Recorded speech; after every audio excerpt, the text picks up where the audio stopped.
পাকিস্তানের আমলে চলে গেছে ভারত বংশের ভিতরে। আমি 2010-এ আইছি। আপনার পরিবারে কে কে আছে?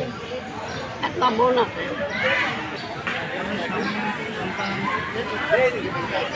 সারা জিন্দগি এভাবে গেল।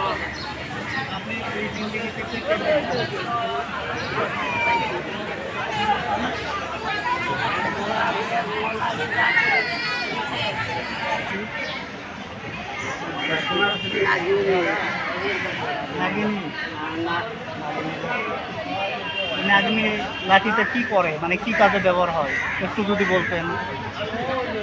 আর মানুষে পুঙ্গ হয়ে গেল তাকে ঝাড়া যায় এবং ওই থোড়াতে কাটকে তাকে দেওয়া হলো গরু সাপ ঢুকে দরজা বান্ধা করে সাপে গরু দুধ খাবে না, মোটা কাটবো না।